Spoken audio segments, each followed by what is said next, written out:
Hey, welcome back to The Hook with Chris, where we get behind the scenes and thoughts of business owners and people moving the needle. Who am I?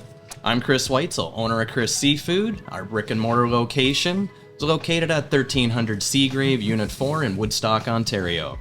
I bring into the table 20 years of sales experience from the finance industry and more recently in the retail sector. My wife Holly and I ran a roadside fruit and vegetable stand while also attending the Woodstock Farmers Market, selling fish and seafood. It was at these venues where we amassed thousands of face-to-face sales. I love food and sales almost as much as I love business. And to talk business and life today, we are joined by Chef Pat McMahon. Pat was the manager of Veritas Cafe at Wilfrid Laurier University. He's a former culinary manager at the Southgate Center in Woodstock, where he started Local Roots, the Center for Food Services Company. Chef at Chartwell Oxford Gardens, a former manager of the Woodstock Farmers Market, where I got to know him. And he was the chef that catered my wedding and is now the owner of two amazing restaurants in Tillsonburg, Ontario, The Mill, where we are today, and Esco Pazzo. Welcome to The Hook, Pat. Thanks for having me, Chris. And we have actually, we have a food truck here in Tillsonburg too that is part of our group. I forgot about the food. What's the name of the food truck? The Mill Express. The Mill Express. The Mill Express. And that was just this summer? Just this summer we got that one rolling. How'd it go? It was really good, awesome, until our cook blew his knee out. And so we closed a little bit earlier. We closed at the start of September. We had hoped to get the extra month. But while it was open, it was very well attended. And you got to do hamburgers. Yeah, classic food truck food, hamburgers, poutine, french fries, footlongs. Nice. Yeah. So it'll be back again this summer. May 1st, we plan when the university students get done, that's the plan, is to have them staff the food truck. Just in town here? Just in town, yeah. Nice. Forgot about the food truck. I am admittedly a podcast junkie, so I listen to the likes of Tim Ferriss, Cody Sanchez, Alex Hormozy, and there's rarely an episode that goes by, Pat, where they refer to businesses that they would never start nor invest in unless it was like with real FU money. And that business is restaurants. Your wheelhouse, that's where you're excelling. And so I got to ask, what made you invest your time and money into one of the riskiest industries? So, being mentally ill, no, just kidding. Well, not kidding, but so I have been working in the food service restaurant business since I was 16. Started out, I needed a job, so washed dishes. And to be honest, like even that dishwashing job, I felt like I was at home, like the chaos, the excitement. It was like being on a sports team, instant gratification, good job, bad job. So I've had a passion for this since I was a teenager. Go through my life and I've had a lot of excellent jobs. The last one working at on a university campus, which is really a hospitality. Like it's a great job because you're doing cutting edge things and you're serving young people and politicians and prime ministers. It was a great job.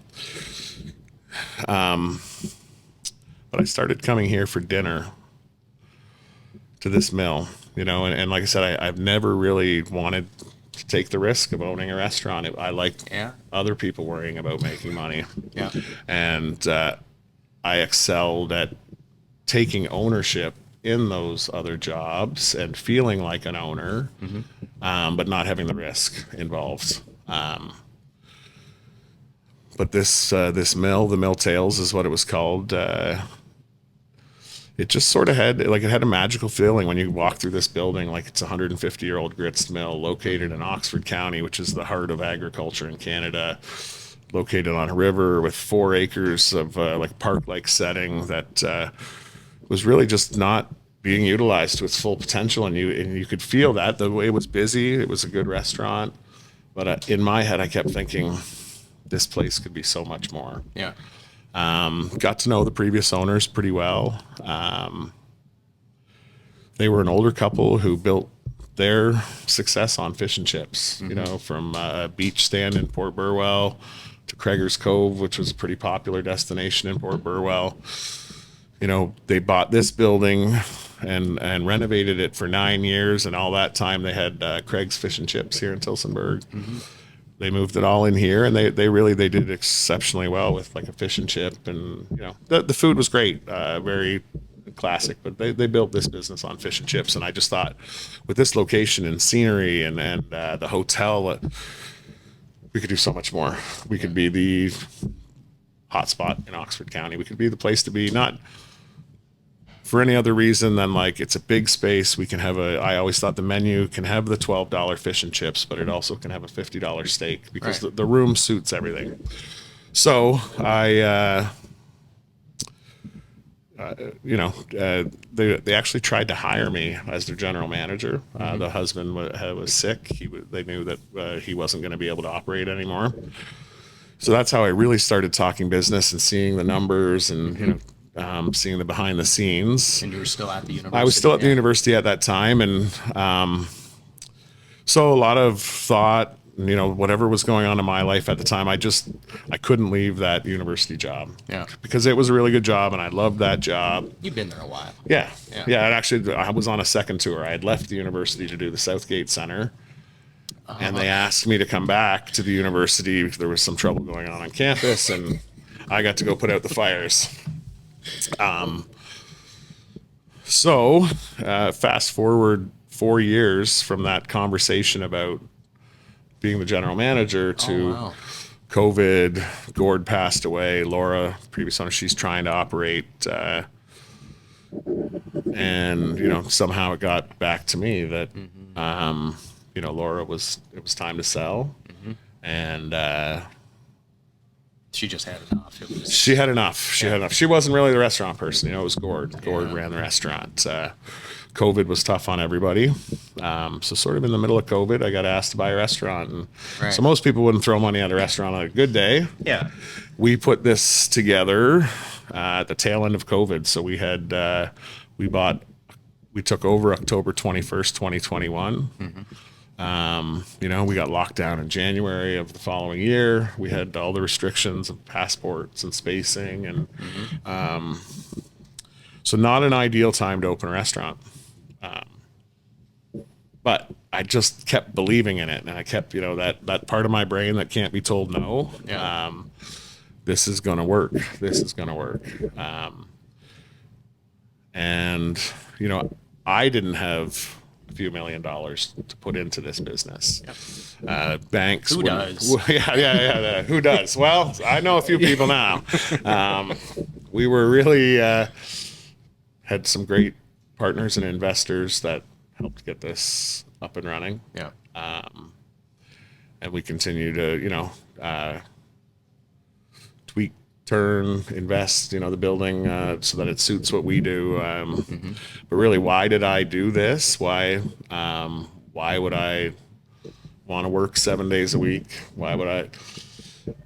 Because of what we can do here. And that's always been since day one at the mill, is what we can do here, which is we can feed a lot of people. We can feed rich people. We can feed poor people. Yeah. Which you showed at Christmas. Right. Yeah. Right. It's big enough, you know, owning a small restaurant is nice, but this place is big enough that, you know, the revenues, like, I don't have to be back in the kitchen. Right. I run the floor. You know, I love cooking, but it's hard to run a restaurant from behind the line. So you need to be out interacting with customers. And I knew that looking at it was, I'm not going to have to work in the kitchen here. I'll be able to have chefs that work for me and are an extension of my arms. That's what I tell them, you know. So really, that, in a long story there, I never wanted to own a restaurant. I loved working for other people. Because you knew. Right. But the mill, it kind of put a spell on me. And it continues to hold me. Yeah. So how has that ruined you going out to? Because I know you love going out to restaurants. Like, how is that? It's had to have taken on a totally new meaning now, I imagine. So like, whether it be to your friend Ryan's at Devlin's Country Bistro in Mount Pleasant, Or you go to Woodstock, which you see a restaurant change over the years. Like, do you find yourself like studying, or are you able to detach enough to enjoy the meal? Because like I know when Holly and I go out, it's impossible for us not to scrutinize, say, a fish or seafood dish. I mean, yeah, kind of what we do. Yeah. And but I mean, we look at the pricing. We look at especially the service. Right. Like, are you constantly looking at what you could do better, what you can learn, what you could borrow and make your own? So, like, what's your take on going out for a meal now? So I do. Obviously, I love to eat. Love to eat good food. You know, I could probably do with less dinners out, but It's research. It's become more and more difficult. I would say, not just recently, in the last 10 years, sort of as the franchise mentality has, you know, people want to invest in a solid plan like a franchise. Yeah. I don't love eating at a franchise. You know, I don't see the value on my plate. And I guess that's what I struggle with is when a plate of food comes out to me, Yeah. I know how much a chicken breast costs. I know how much, you know, I am constantly analyzing that plate. You're doing the mental math. Right, right. And I'm looking for where's the value in this plate. Yeah. And so then you go out and I look at the value. Well, then it's not cooked quite right, or it's not got great flavor. So then it becomes really disappointing because I know what it costs to put that plate together. And then, you know, just when it doesn't taste great or it's not fresh. So we spend time looking for restaurants, you know. I have a few key go-tos like Devlin's. There's a couple restaurants in London, Taverna 1331. Places that I know that they have chefs working in the back. They're preparing food from scratch. They're using the best ingredients. They're committed to having great service. And it really is. It's becoming harder and harder to find those places at a price point that I can afford. Yeah. Right. Like I can't go and eat fine dining all the time. That's just not, I own a restaurant, so I don't have that kind of money. And then there are places that are saying they're doing all of the right things. And that's where I really get disappointed is, you know, I won't talk about anywhere specifically, but I'll tell you, I went out for dinner a couple weeks ago and you'll feel this as a seafood guy. I love our seafood linguine here. It's one of the dishes I like to eat. Me too. It's, you've seen it. It's a beautiful plate of food. And I feel we price it reasonably. And prepare it properly and serve it well.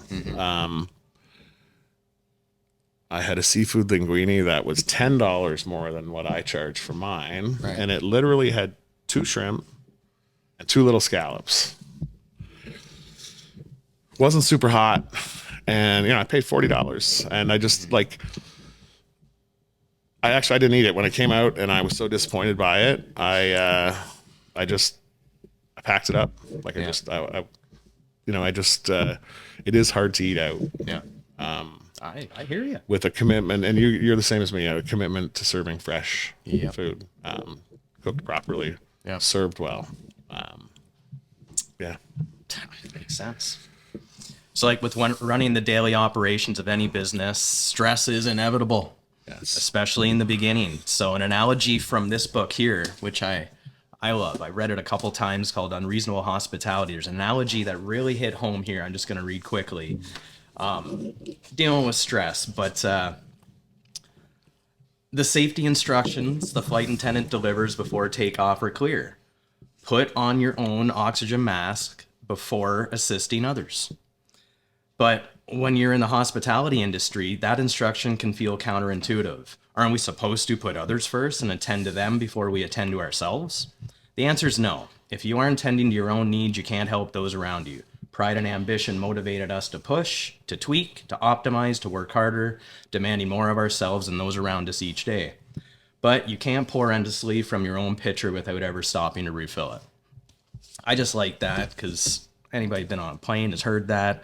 But now everybody's oxygen is different, and we have to figure out for ourselves what we need to breathe. Now, for me, meditation, reading a good book. I love going to the gym now. I hired a trainer to keep me accountable, and it's done wonders for me. But I gotta ask, stress, it's inevitable. What do you do, Pat, for your oxygen? Well,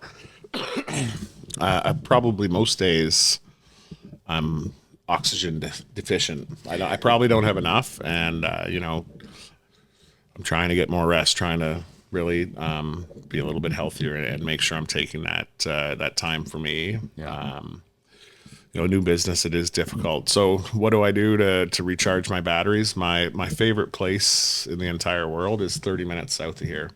So going down to Long Point, spending time on the beach, renting a cottage, getting out on a boat, sea-doos, whatever we can do at the lake. Yeah.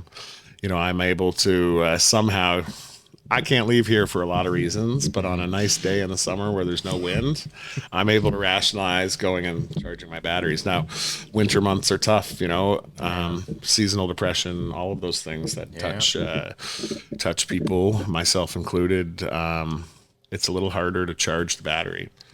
Right.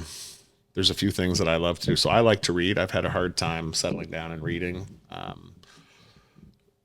In the last year, I'd say I probably haven't finished a whole book. I've started a few, but I do love my library. I love punk rock. I love music. I like getting out to live music venues. So recently, that's really, I try to take time when there's someone or something I want to see. Right. But even, I'll talk I love having bands play here, but it's not recharging, right? Because I'm still working. Yeah. I have staff to worry about. I have sound equipment I'm worried about. I want to make sure that the musicians that are here are being taken good care of. And so I still have that game face on. I love a lot of the bands that come in are playing somewhere the next night, or they played. So I like to recharge my batteries by hosting a band one night, and then I'll go see them the next night on their tour. And I really get to relax and charge my battery. Nice. But honestly, I do it, and it's a very important. But I need more oxygen, and that's, as a business owner, finding ways to get more oxygen. More self-love. More self-love. It's not easy, especially in this business where, we had a water pipe burst at 2:30 in the morning on a Monday night. When you own it, you own it, and there's a lot of joy of owning, but it comes with a whole lot of responsibility. Oxygen. That's a good way for me to look at it, is getting more oxygen, putting that mask on before the plane hits the water. Yeah. Well, I had to laugh. I was thinking of some things I was going to ask you, and I just watched a podcast, go figure, Ed Milet. So I don't know if you ever heard of Ed Milet or anybody in the audience, but he's one of my favorite podcasters. But he was talking about, like, he's never been to Europe. He doesn't like going on trips. That's why his staying at home is his trip. So, like, this is him. He bought an island, and he likes to go to his island, and that's his, that's. I could do an island. Yeah, who could? But anyways, a quick technical question. Yes. What is a reasonable labor expense ratio? Get into the nitty gritty here. So reasonable depends on perspective. Yeah. I know a lot of guys in this business are trying to do, mid-20s. Some even want to push into the low 20s. I think a healthy average would be the high 20s or 30. Mm-hmm. I think myself personally, I'd really like to be around 30%. But I currently hover, and it's not terribly unhealthy. We're at 33, 34. Right. And that includes my own salary, and our bookkeeping and everything gets dumped into that salaries. So we're a little bit higher, but I feel like we're paying a little bit more here. We want to retain our employees, especially in the kitchen, where, cooks can be pretty transient. And I know that because I'm a cook. And you go where you're happy and where you're making money. Yeah. A lot of cooks in Oxford County, when they want to buy a house or something, they go work in a factory because, they can make better wage and not need any skill. So why shouldn't a cook who's trained for 20 years have a red seal? Why shouldn't they make the same as a factory worker? Sometimes I get, thinking crazy. Why won't people pay that little bit extra for a dinner cooked properly by a trained chef? Yeah. We don't mind. I know buying beer here for the restaurant. The price of a case of beer has gone up for the individual. No one complains about the price of beer going up. Right. But when the price of your salmon dinner goes up by a couple of dollars, like people can't rationalize that is because it's, good ingredients being cooked by people who are being paid properly. So yeah, our labor is a little bit high, but in the long run, and we're just 2 years in here, that it'll start to come down After the training. Yeah. So we've been super busy in these 2 years, and we've been really making sure we're perfect. But now we've hired in the last 6 months a couple of more really strong cooks. So our line, and it's hard for people to imagine the line, but anyways, our line for the first Paint a picture. 18 months, we would operate with 5 cooks. Right. We'd have a pasta guy. We'd have the guy calling the board, the leader, and then we'd have 2 fryers and a floater. And the floater would float around. But now that we have all strong cooks, we only need 1 pasta, 1 caller, 1 fryer, 1 floater. So we've eliminated, because generally we've had just, high school students running the fryers or whatever. Yeah. So now we have like a junior chef's apprentice doing the fryers, doing the prep down at that end. And we've eliminated a whole job on a Friday night. So as we start to see that become the norm, our labor is coming down. They're getting better. They're getting better, and we've hired, as best we can every time. Anytime someone with a good resume comes in, we're really trying to find a way to incorporate that person. So yeah, I would say for a restaurant, I believe 30%. It used to be the standard. Now it's people want to drive it lower. People that own franchises that are, again, if you own a franchise, you're guaranteed to pay an 8% royalty. So that money's got to come from somewhere. So labor's, where they're taking it from. Yeah, right? Makes sense. I know I mean, you mentioned COVID and the issues with that. There's the retention and the ability to attract good employees. Now, we're blessed with our business with an amazing roster. But again, pay, I think, makes a big difference. But I had a mutual friend and mentor that I reached out to give me some good advice, Mr. Simon Amaguchi. Yeah. Mentor of mine. Mentor of yours. And we had a coffee just the other day regarding this, and he explained to me when he was finishing up his illustrious career after managing 2 restaurants and bringing them to Woodstock, that his practice was need 1, hire 5. And he says, 1 person will not show for orientation, 1 will show up, get hired, and not show up for their first shift. You're smirking.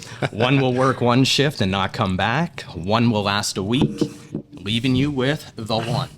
So I'm not sure if this has been your case, and you kind of touched on it, but how do you find the current atmosphere that we're in? So Simon, he clearly had too much money in that franchise to be able to hire 5 for 1. That's, I remember actually, so Simon hired me when I was 20 years old. Right. Actually I was 22. I had a crumpled up resume under the seat of my car. Yeah. He didn't even really look at it. He just asked, "Can you cook a steak?" And I'm like, "Of course I can cook a steak." He's like, "You're hired." So I helped him open Kelsey's all those years ago. I wasn't interested in the training they were providing because I knew better than the Kelsey's head office guys. I was a hot dog, just done my apprenticeship. So retention, it's true. We do have a few flakes that we think we've hired well, and then I had someone I hired, and then last week they just stopped coming. Oh, sorry. Yeah. I made other plans. Yeah. So no notice, no nothing. Just okay. So we deal. Our kitchen, we really have had no turnover. We've only had growth. The guys that started in the kitchen are still in our kitchen. Yeah. The core, we've had some dishwashers come and go. So how do we retain staff? So we pay a fair price. Living wage. A living wage, which, they're getting more than that. But everyone deserves a living wage, no matter what job you're doing here. Yeah. Guys that are, I call them the creators, the guys who are able to create dishes and not just good cooks. They get paid like factory workers. They might not be like unionized cami workers. Maybe they're not quite there yet, but they're more like the supplier plant wages. A fair for their skill. Yeah. I have done this since I was 16 years old. Yeah. So can I be hard to work for? Maybe. I think now I'm going to this is maybe not a great analogy, but here in Oxford County, it's a good one. I don't ever keep anything inside at work. If I see you doing something, I instantly let you know that you're doing it wrong. And I don't yell, scream, or do anything else. I will firmly send you in the right direction. Most times I don't even need to. Staff can tell by the look on my face that something wasn't right. But I distribute it equally. I say I'm like an old-fashioned manure spreader, and I'm just giving the shit out wherever it needs to go. And so, like, I'm not a hothead. So I think that's also very important for retaining staff in this industry specifically. Yeah, just got a bad rap. Right? Is that, that with Gordon Ramsay, he makes it seem like it's normal that people yell and scream at work. Yeah. That is not ideal for any restaurant because, if the kitchen screams at a server, guess what? That server's not going to come pick your food up and deliver it. Right? So being like a fair boss, offering praise when deserved. Yeah. Like people always say, oh, Patrick Mill. And I always say, I could not do this without an amazing staff team. I might have these ideas in my head, but so again, appreciating the staff that does all the work. Yeah. Again, I stand at the door and greet people. I run around when I need to, but it's the 16 employees we have on Friday night that are making the magic happen. We want to create a culture. I think that's important to retaining staff, and so the restaurant culture has a terrible name. That your boss is going to hit on you, your coworkers are not going to show up, you're going to get that university experience, the culmination of my life's experience. I look at that experience in a professional food service environment. It was full of chefs and waitresses and everything, but we acted like professionals. Right. So are we perfect here at the Mill? No. We're still an independent restaurant in Tillsonburg, Ontario. But we expect better. I don't want to walk in the kitchen and hear potty talk. And I don't know how else to describe it on a podcast. I don't want to hear about your date Friday night, I guess is the best way, and how that date went. Yeah. I don't want to hear about it. I don't want my daughter who might possibly work here, or maybe someday your daughter who might possibly work here. I don't want them exposed to that kind of talk that is very, it's common in restaurants. Yeah.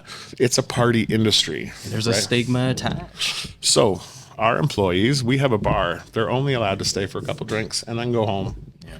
I don't want your social life to be at work. I want your social life to be with your family, with your friends. Too many times people get caught up in their work life, especially in this industry, because it's really easy, and their personal life falls apart. So trying to have a good work-life balance, which again, that came from my experience at the university. Yeah. That's all helps in retention of employees is a honest and open relationship with them. Like, it's like talking about numbers with you, food cost numbers, labor numbers. I don't mind telling the general public, our goal is to make 10% profit. That's our goal. You're not a charity. Right. We're not a charity. We're running business, and really 10% is not it's not a great markup on all the work we put in, but I think it's fair. And if I can achieve that, I haven't achieved that, but if I can achieve that, you got to have a goal. Right. I think, everyone's happy. The guys like you are happy who are supplying me the product because you're getting paid a fair price. Yeah. My employees are happy because they're getting paid a fair wage. My building is in good shape because I'm taking good care of it. Yeah. Right. It's like my buddy Gary Vaynerchuk says, hire fast, fire faster, promote fastest. You got it. Yeah. You got it. Yeah. We just really quickly, even when we were chatting here, we have a constant stream of resumes here. We're outside having a coffee, someone's dropping a resume off. Yeah. People in the service industry that are close to us know that we're really busy. Yeah. Cooks know that they're going to come here and actually cook and not be assembling pre-made food. Yeah. So we really, again, we are very fortunate. Number one, we're located in Oxford County where we're lots of good work ethic still. It's not, I feel bad for my friends in the city that really struggle with getting workers who want to work hard. Yeah. There's lots of farm families here, and I believe the culture is different in small town Ontario. Nice.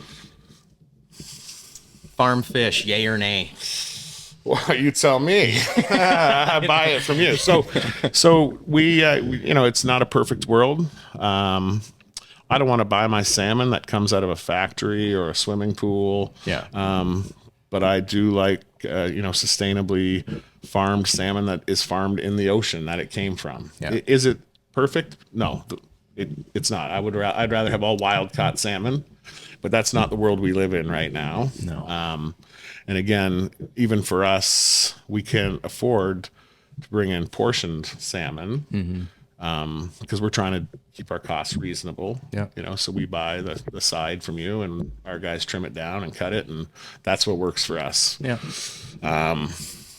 Lake, and you get the lake fish. Yeah, on our menu we got the fresh perch and pickerel. Yep. The Craigs had built their empire on a low cost fish called bassa. Right. Which, I don't love serving bassa. It's just a personal preference. I won't get into it. So we switched that over to haddock. Now, there's no way we can serve our fish and chip special at $12.99 for a product out of the ocean for haddock. Well, it does come out of the ocean, but just in a farm in the ocean. Yeah. It's not caught. So my feeling, I'm in between. There is a better product. It's ocean farmed fish, sustainably farmed ocean fish. I hear you. Yeah. Cool. I like to get that one. Just it's Yeah. In preparing for this interview, I talked to a former employer of yours from way back before Simon, a wonderful lady and accomplished caterer, Kim Quigley. She told me a story from back then that she believed you were about 18. There were supposed to be 4 of you. Were going to put out a really posh Christmas catering. Yes. 2 people called in sick, and that left you and Kim. And you guys, she said, literally, you came through in spades. Yes. And she attributed that success of that night to your exceptional organizational skills. Now, I'm not expecting you to recount that night in particular, but I'm wondering how that skill, you exhibited way back then, has helped you in your culinary career now and to you running 2 separate restaurants. So I love that. That's a question. So I forgot that I worked with Kim Quigley. Right. That was a great experience. She was like a really top-notch caterer. Yeah. So how did I get? So I'll tell you. When we started that, I moved out of my house early. Okay. I got working as a dishwasher. Worked for free on Saturdays for that restaurant to learn how to cook, and I naturally, whatever it was, cooking was for me. Working on that hotline was for me. So at 17 years old, before Kim, the chef at the restaurant I was at, he started. And it was, nobody could believe that I was doing it, but he'd hire me out to go into people's homes and do dinner parties. Nice. So having a 17-year-old kid, maybe 18, I might have been 19 when I started with Kim. I was 18 or 19. Yeah. This guy, Craig Dobbin, this wild Irish chef that I worked for, taught me how to be a caterer and taught me how to be organized. Because once you're in someone's home, Been there. there's nothing, you can't be disorganized. Like, you have to have everything before you go. It has to be ready to be cooked. It's got to be. So that time, and even I left that restaurant because I needed to finish high school. Yeah. He would have me on weekends. I went in on weekends and catered for him. I don't think the men that worked with me liked that this, high school student was coming in and giving instructions at these events. But I remember Kim asking me to cater, and I was almost honored. I was honored. I'm like, wow, Kim Quinn. And then we're gonna go to Toronto, and do we did some really, really cool events. Yeah. And she was really good at giving instructions. She made it very clear what I needed to do. Yeah. And I was organized because of that previous experience I had. My mother would say I was terrible at organizing if you looked at my bedroom, but this, to be a really successful in any food service, timing is everything, right? Sure, people can cook, but putting it all together to come up at one time, hot and delicious and not overcooked or undercooked. It's, I believe it's an art. Yeah. I always wanted to be able to play a guitar. Right. I couldn't. I have guitars. I can play them. I got short, stubby fingers. Yeah. So my mom always told me, Patrick, your art is cooking, and so I hold on to that because But I love that you talked to Kim Quigley, Yeah. and I love that. I know Kim used to make dinner for like the Pittsburgh Penguins, and I didn't. She yeah, didn't mention yeah. that Kim.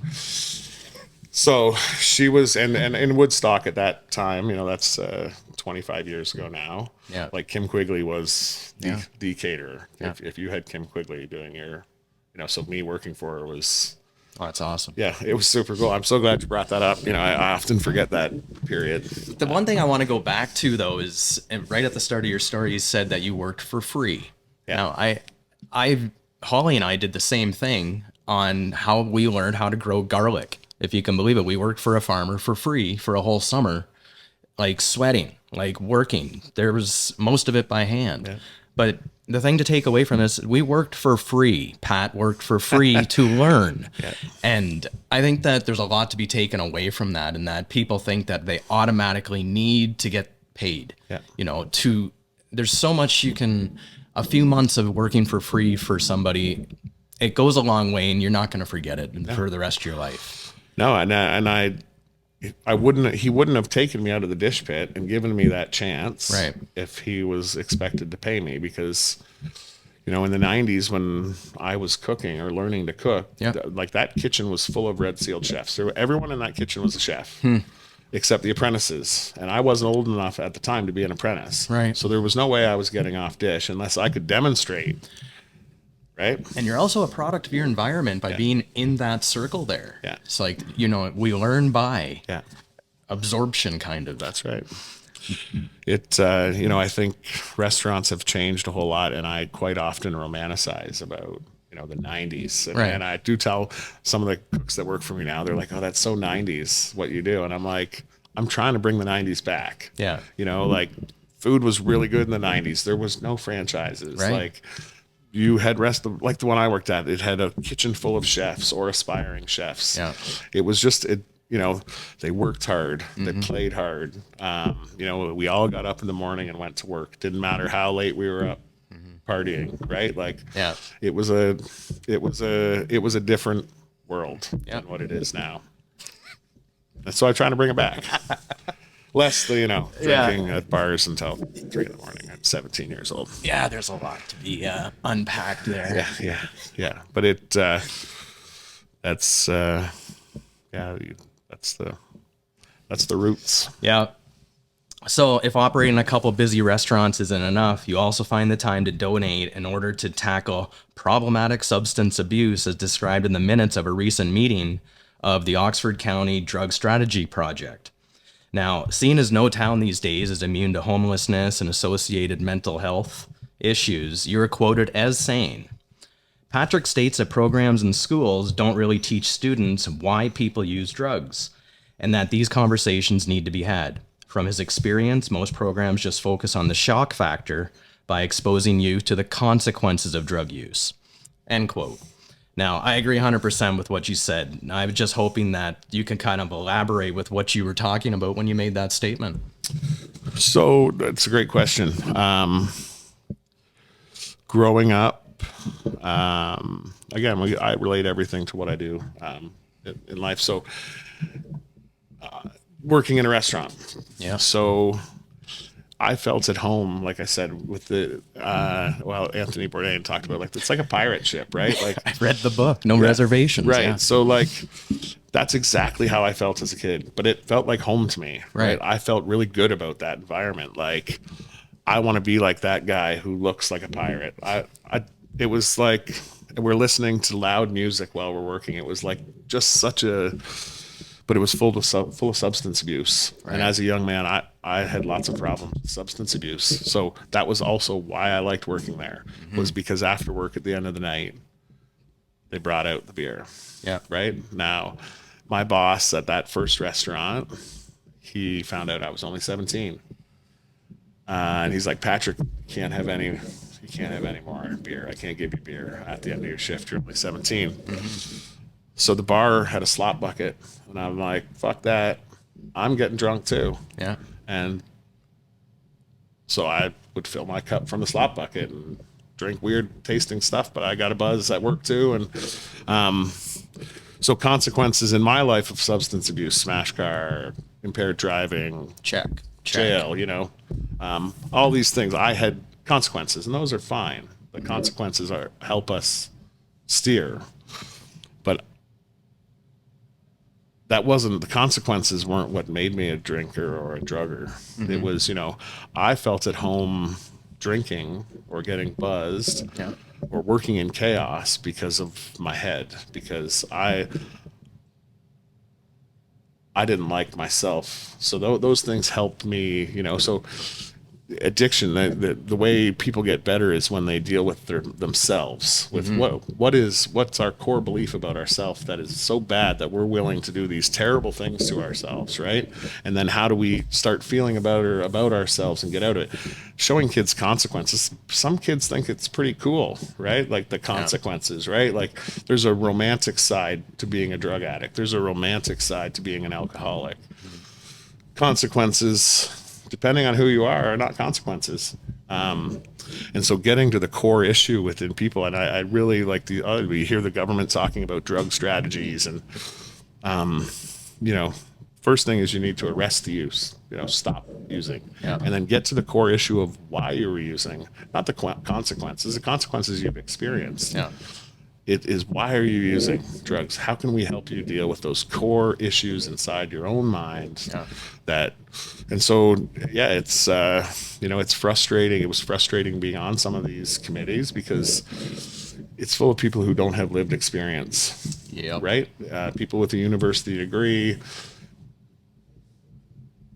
And I would say the statistics show currently that we're not actually getting any better with the current drug strategies. I would say it's getting worse. You know, to me, giving a drug addict drugs, it's not the solution. And people who are involved in programs, and I would say even my own sister would disagree with me. I think because we're just prolonging the problem. Tough love. What worked for me? How did I? You know, tough love. How'd that? So like, be homeless for a little bit.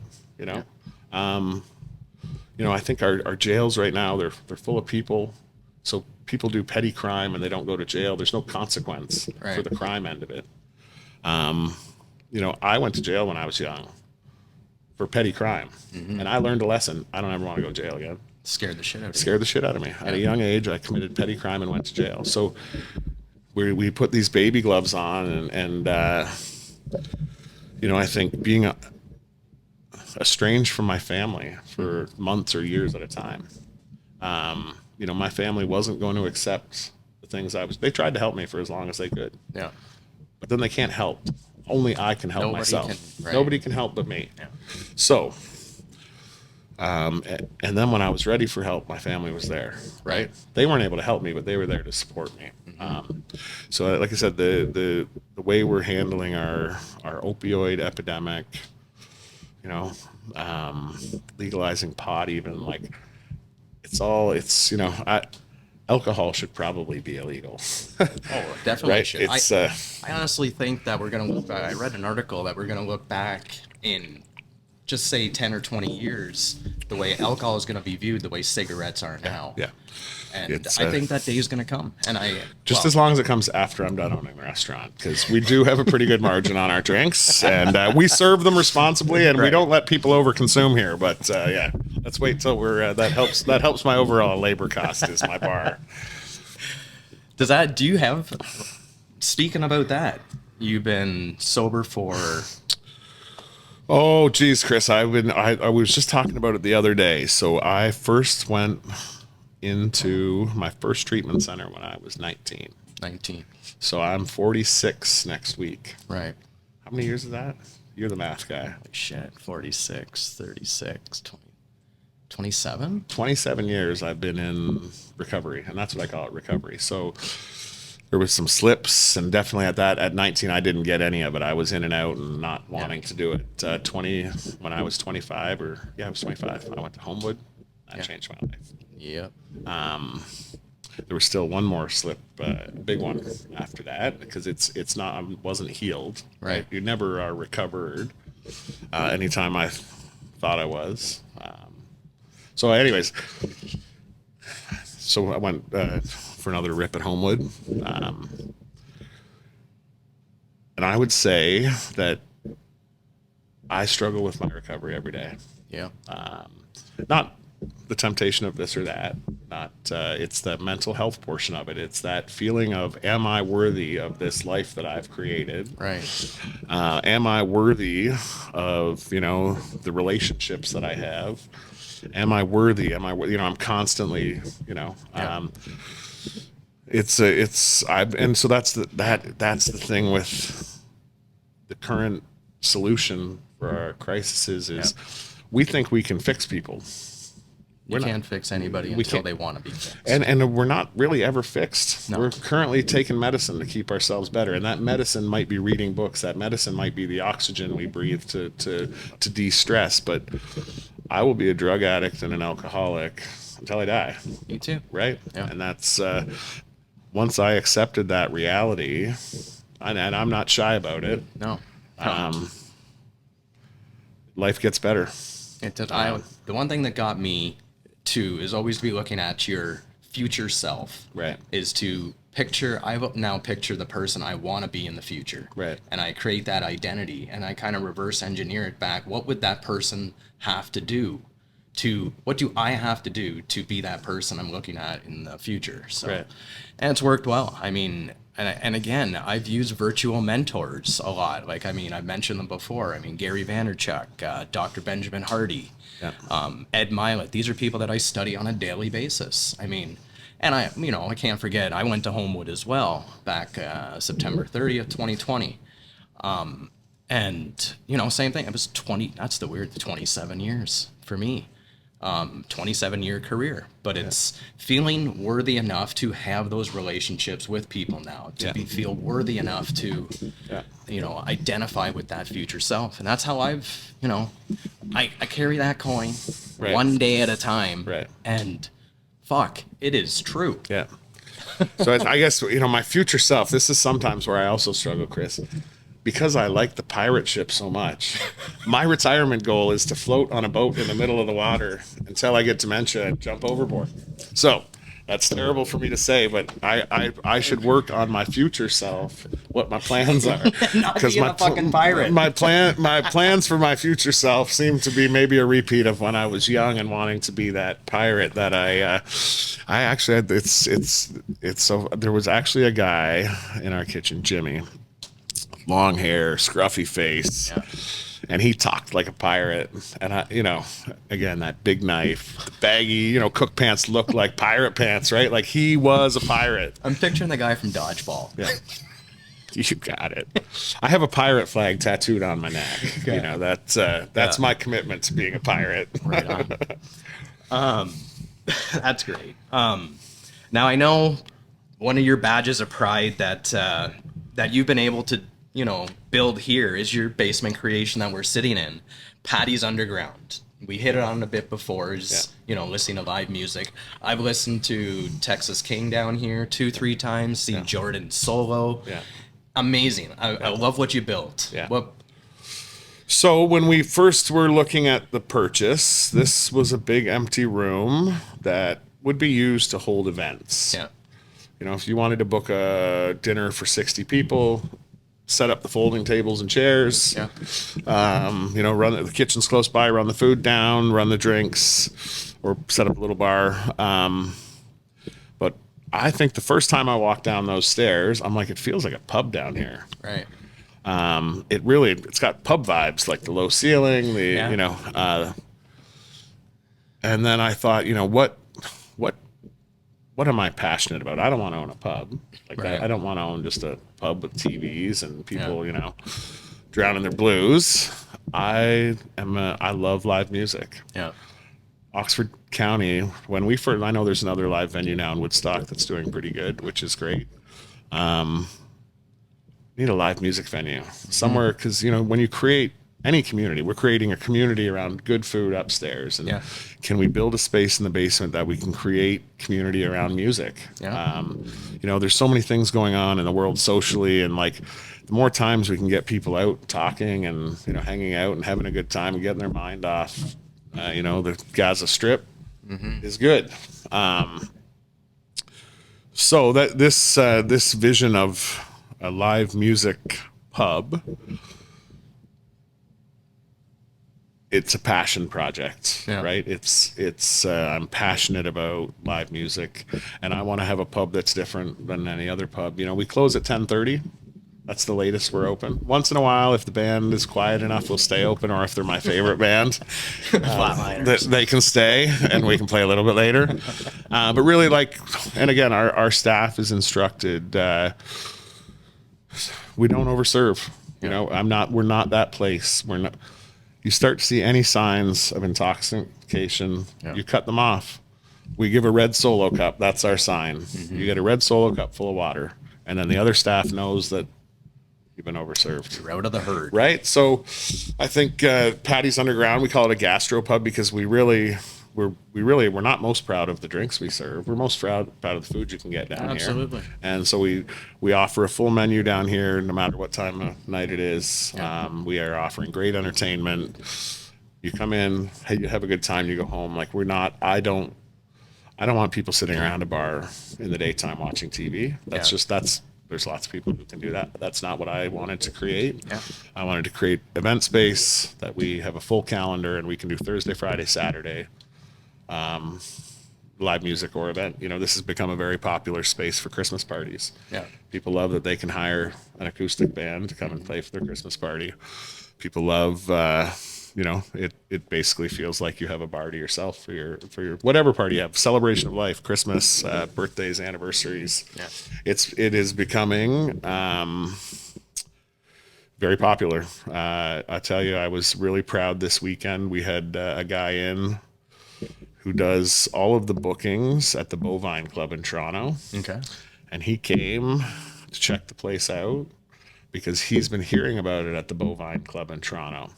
That's exciting. So give me goose eggs because, you know, I've seen some bands at the Bovine. Yeah. We're like, to know that people are talking about this cool little space and what we're creating here and what we're trying to create here with the musicians that come, and that's why they're talking, is we have a wonderful PA system. Mm-hmm. There's a hotel on site that our partners work on providing reasonably priced rooms in, mm-hmm. Especially to when we have a band come.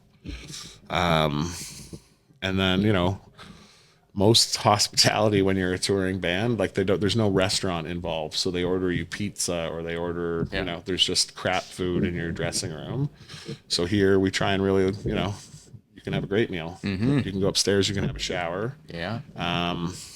And it's amazing how much they appreciate that. I bet. It's a little thing. I don't think it's a big deal. But to them it's huge. On the road, right, all right. the time. Yeah.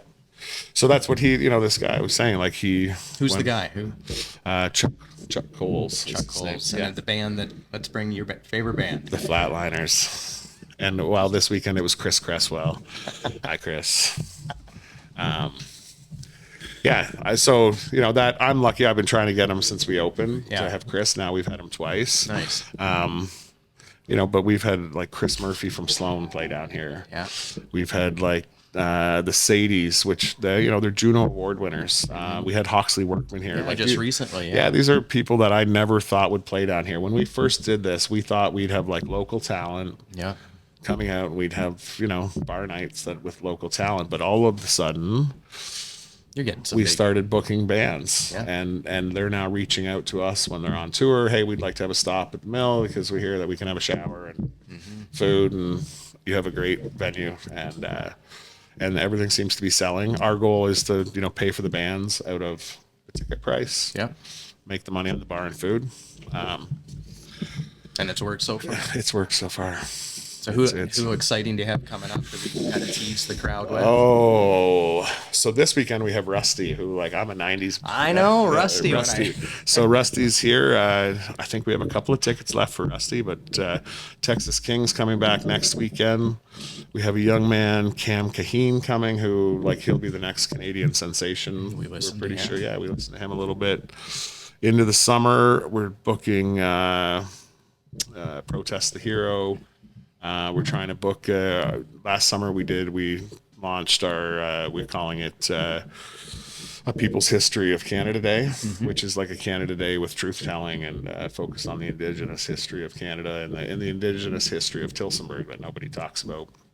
So we think that music is a great way to, Open the conversation. bring people together. And, we've had a few people. We had people in from Alberta. I made really good friends with a guy named Del Barber. So trying to bring these guys back through. But I know there are some surprises that will be coming up this year that the guy that does booking, Ben is his name, from Blacktop Records. He's shocked by who he's getting offers to play here. So that's awesome. We can't afford all of them, but I think it's gonna blow up. Good. It's getting you on the map. On the map. Right on. Tilson, everyone that comes here sings, my back still aches when I hear that word. Stomp and Tom put us on the map. I know. It's really just a side note, forget the music. One of our very regular customers who we actually reserve a table for him every day. Yeah. Stomp and Tom worked on the farm beside him. So to actually have that connection, Marcel's his name. Right. Oh yeah, we all knew Stomp and Tom, he was a pretty big deal. That put Tillsonburg on the map. It did. Yes. I've depleted my questions. Is there anything you want to tell everyone you can think of? Well, I'm not great at shameless self-promotion, so I won't try and tell you to come and eat and drink at the mill, even though you should. But, this has been a really good conversation, and I think your questions and these are the things that we need to be talking about as community. Yeah. Period. Not just on podcasts. When you go have dinner, we need to start having honest conversations with people about how can we improve lives? Mm-hmm. How can businesses be more corporately responsible to the people that surround them, their communities, right? Yeah. I think that's what I'd like to leave with is let's all be better humans. That is a great way to leave it. Yeah. Thanks for taking the time today, Pat. Thanks, brother. And remember, I'm Chris Weitzel, owner of Chris Seafood. You can come see us at 1300 Seagrave in Woodstock, Ontario. And remember, we're here to make your meals hook, line, and simple. Thanks a lot.